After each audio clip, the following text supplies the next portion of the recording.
that I feel things are in the right direction, so I'm better. Oh, great. So first, let me start with the account you're working with, Mm-hmm. because what happened on the day in question, as far as you know? Thank you. What happened is that, as we are aware, the 9-month task force, led by Colonel Dominic Bua, were on a mission and were returning to Accra. On their way, they spotted an excavator that was in operation not so far from the road, and decided that even though that was not part of their planned activities, they could not have seen that so close and not taken the step further to engage. So they got there only to realize that, yes, indeed, there was some form of illegal mining ongoing. And so they confronted the men, as some of the videos which have been circulated could even corroborate.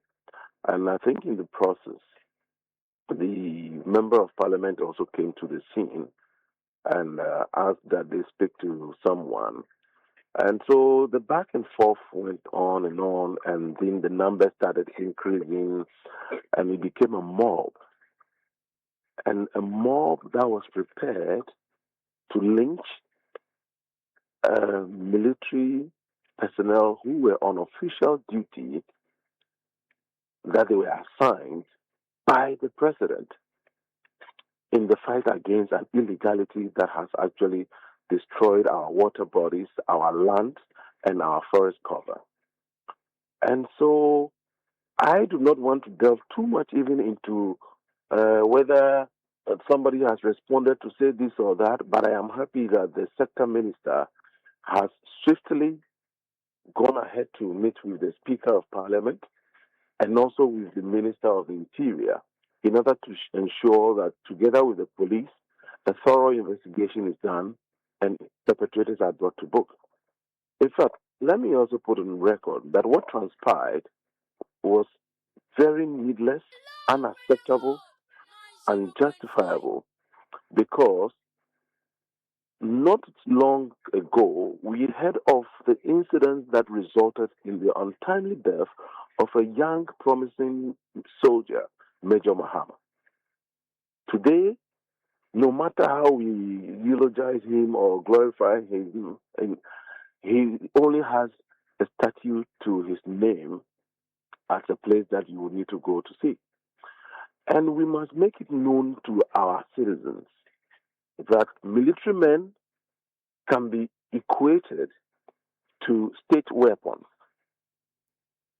They are trained, and so just imagine if the police had not been able to curtail the situation. One, imagine if the chief imam had not provided his vehicle, which was even vandalized, to cost them out from that place.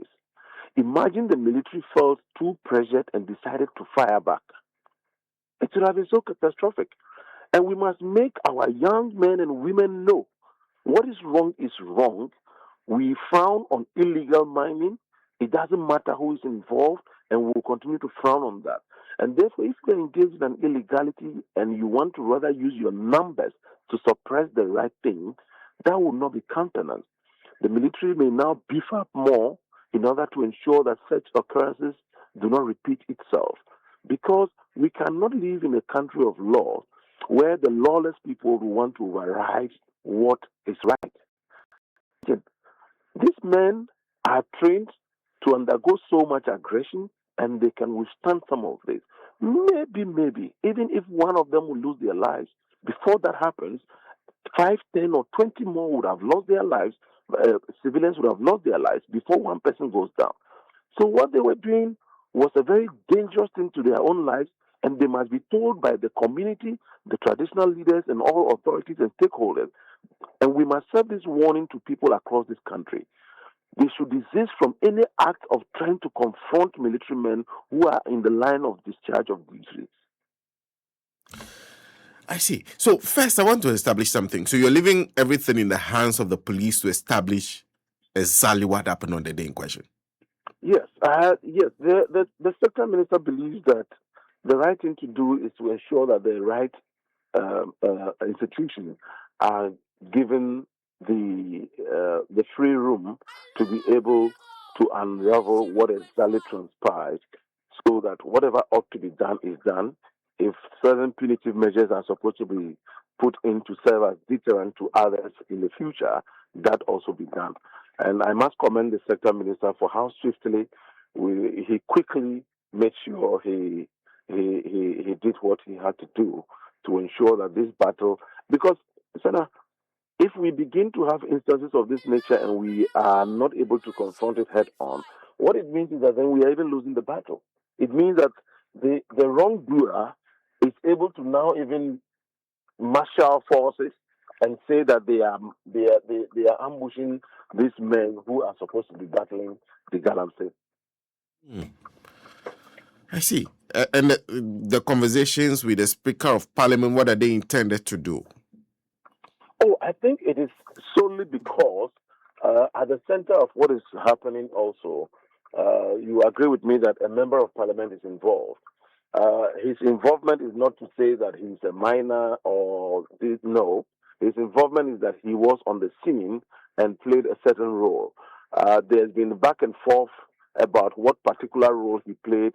Uh, and so the speaker ought to be briefed with that and kept in the known, so that if a member of his parliament will be invited for questioning, he could allow for that to happen. I see. But how constantly does things of this nature happen? Because, of course, you call it a Galamsey fight, so which means you also expect people to fight back. But how constantly does it happen? This does not constantly happen, but if we allow this one to fester and we do not take decisive action immediately, it will embolden others to also now say, okay, then the wrongdoers may also now say, when we are doing this over here, let's see if we can marshal more forces and then overpower or perpetrate the same thing that we saw in what happened at Hwidiem. It is the reason why this must be dealt with decisively to serve again as a deterrent to anybody.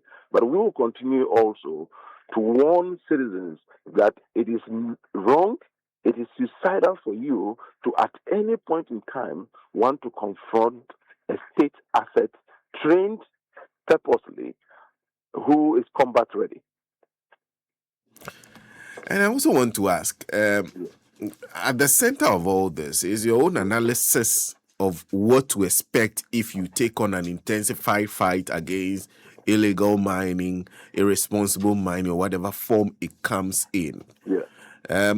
Do you expect that people from within your party who feel an entitlement will be one of the risks you confront? It can be, even though it is not one of what we see yet. But the point is that this is an enterprise that has so many people playing various roles. And however, nobody's singular interest surpasses that of the president or the government.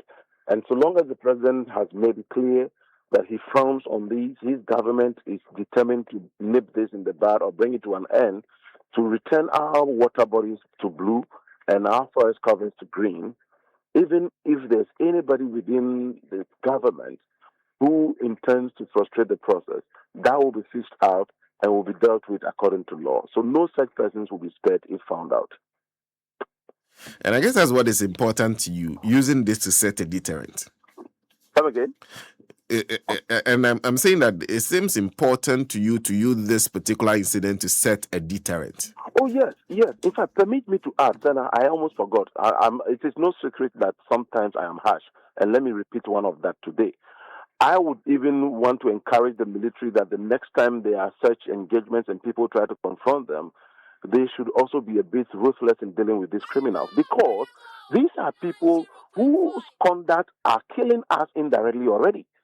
Water bodies are completely compromised and polluted, and mothers are giving birth to children with so many defects, etc., then they are now being emboldened to go a step further to want to confront our trained men. No.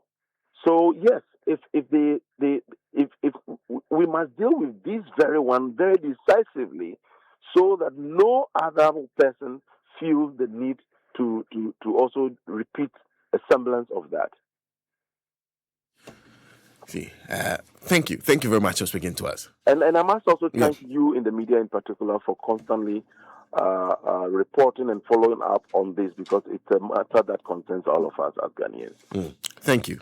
Thank you for agreeing to speak to us and speaking to us. ELIKEM KOTOKO is Deputy CEO, Forestry Commission speaks. So essentially, they've all come to the point where they agree that, okay, let the police go in, speak to everybody involved, let's agree on what happened, and then we'll decide the next steps to take. But very, very important to them is setting a deterrent. Nancy? Do you want a stress-free retirement and a fulfilled life?